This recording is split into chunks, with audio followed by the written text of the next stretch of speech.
Assalamualaikum warahmatullahi wabarakatuh. Salam dan bahagia.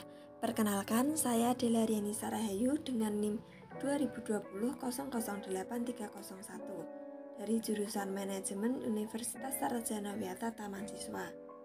Kali ini saya akan membahas tentang Sistem Informasi Manajemen atau biasa disingkat SIM. Yuk langsung saja kita bahas. Nah, apa sih itu sistem informasi manajemen? Sistem informasi manajemen merupakan sebuah sistem perencanaan yang berada di dalam sebuah perusahaan yang melibatkan pengendalian internal. Pengendalian internal itu sendiri apa? Pengendalian internal merupakan rencana, metode, kebijakan yang didesain oleh manajemen untuk memberi jaminan yang memadai atas tercapainya efisiensi dan efektivitas operasional, kehandalan pelaporan keuangan, pengamanan terhadap aset, ketaatan terhadap undang-undang, serta kebijakan dan peraturan lain.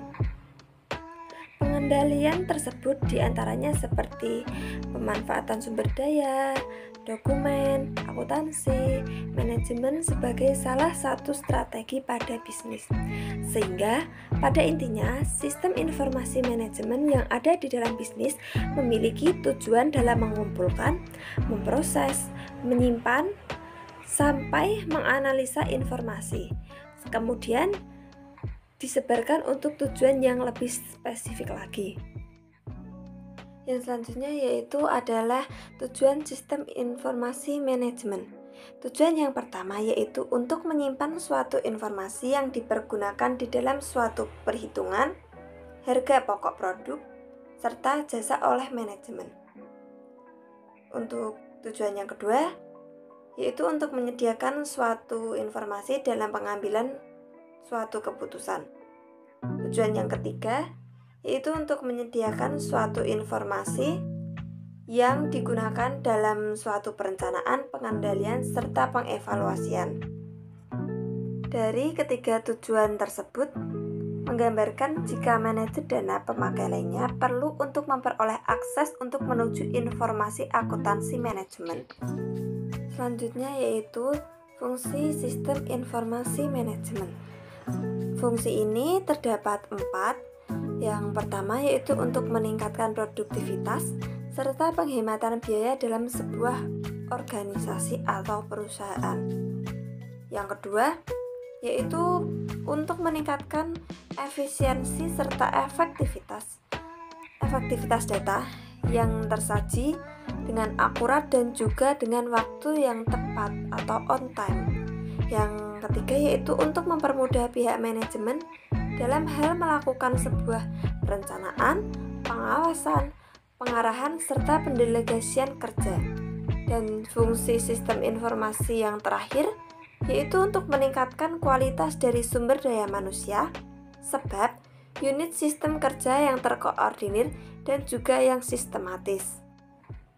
Yang selanjutnya yaitu adalah klasifikasi sistem informasi manajemen.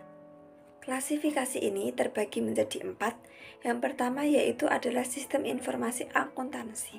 Merupakan sistem informasi yang menyediakan berbagai hal informasi yang berhubungan dengan transaksi keuangan di dalam sebuah perusahaan atau di dalam sebuah organisasi.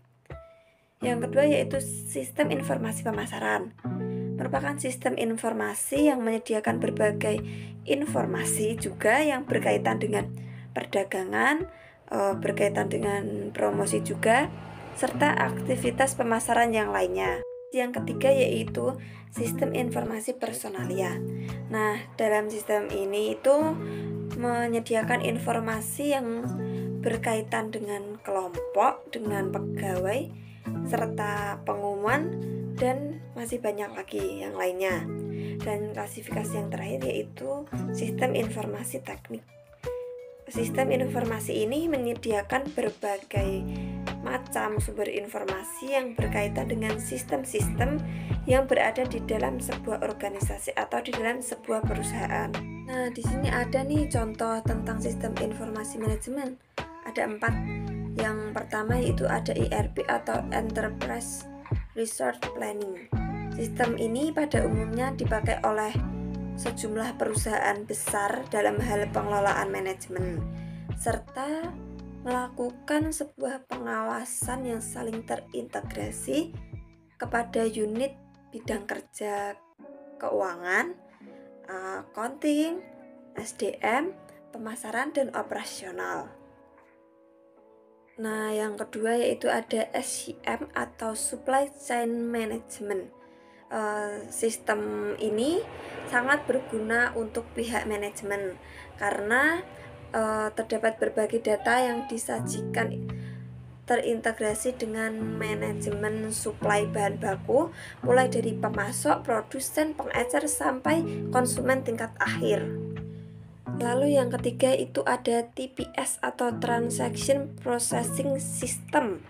Sistem ini berfungsi untuk sebuah proses data dalam jumlah yang besar dengan transaksi bisnis yang rutin. Nah, program ini itu biasa digunakan dalam manajemen gaji dan inventaris. Contoh yang terakhir yaitu ada ERS and IA, itu Expert System dan Artificial Intelligence. Sistem informasi sistem yang satu ini nih pada dasarnya menggunakan kecerdasan buatan untuk menganalisis suatu pemecahan masalah dengan menggunakan pengetahuan tenaga ahli yang telah diprogram ke dalamnya.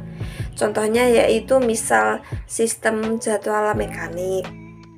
Jadi dapat disimpulkan bahwa sistem informasi manajemen sangatlah penting ditetapkan dalam perusahaan atau organisasi, karena SIM ini mampu meningkatkan perencanaan, pengawasan, dan juga mampu menginovasikan perkembangan SIM bagi pemasaran, akuntansi, dan juga teknik. Apabila dikembangkan dengan sangat tinggi, SIM ini mampu mengembangkan organisasi dan perusahaan kedepannya untuk lebih meningkat lagi. Sekian materi yang dapat saya sampaikan, kurang dan lebihnya saya mohon maaf.